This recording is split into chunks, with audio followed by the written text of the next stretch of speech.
السلام علیکم۔ SM Islamic Urdu میں آپ کو خوش آمدید۔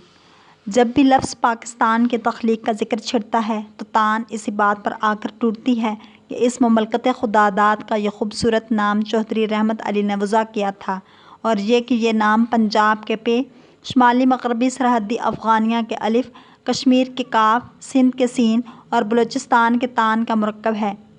چودھری رحمت علی حقیقی معنوں میں پاکستان کے ہیرو اور محسن ہیں، جنہوں نے 1915 میں پہلی مرتبہ اسلامیہ کالج لاہور میں بزمِ شبلی کے افتتاحی اجلاس میں یہ تجویز پیش کی تھی کہ ہندوستان کے شمالی علاقوں کو ایک مسلم ریاست میں تبدیل کر دیا جائے۔ آپ نے یہ نظریہ پیش کرتے ہوئے فرمایا، ہندوستان کا شمالی منطقہ اسلامی علاقہ ہے، ہم اسے اسلامی ریاست میں تبدیل کریں گے، لیکن یہ اس وقت ہو سکتا ہے جب اس علاقے کے باشندے خود کو باقی ہندوستان سے منقطع کر لیں۔ اسلام اور خود ہمارے لیے بہتری اسی میں ہے کہ ہم ہندوستان سے جلد از جلد جان چھڑا لیں۔ چودھری رحمت علی نے یہ نام اپنے مشہور کتابچے ناؤ اور نیور میں تجویز کیا تھا، جو 28 جنوری 1933 کو 3 ہمبر اسٹون روڈ، کیمبرج سے شائع ہوا تھا۔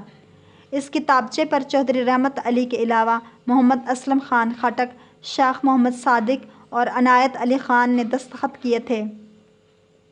چودھری رحمت علی عالم اسلام کی بڑی اہم شخصیت تھے۔ ان کی لازوال خدمات، محنت اور جدوجہد کی وجہ سے آج اسلامی جمہوریہ پاکستان کے کروڑوں مسلمان آزادی کا سانس لے رہے ہیں۔ چودھری رحمت علی 16 نومبر 1897 کو ضلع ہوشیارپور کے گاؤں موہرا میں پیدا ہوئے۔ انہوں نے matric Anglo Sanskrit high school Jalandhar سے اور اسلامیہ کالج لاہور سے BA کیا اور ایچیسن کالج میں لیکچرار مقرر ہوئے۔ بعد ازاں انہوں نے انگلستان سے کیمبرج اور ڈبلن یونیورسٹی سے قانون و سیاست میں اعلیٰ ڈگریاں حاصل کیں۔ 29 جنوری 1951 کو نمونیا کے مرض میں مبتلا ہو گئے اور 3 فروری کے دن شدید بیماری کی حالت میں کیمبرج کے ایک ہسپتال میں غریب الوطنی، ناداری اور بیماری کے عالم میں وفات پائی۔ چودھری رحمت علی کا جسد خاکی انگلستان کے شہر کیمبرج کے قبرستان میں امانتاً دفن ہے۔ کیمبرج میں چودھری رحمت علی کے لوح مزار پر یہ تحریر کندہ ہے: بانی تحریک پاکستان، خالق لفظ پاکستان۔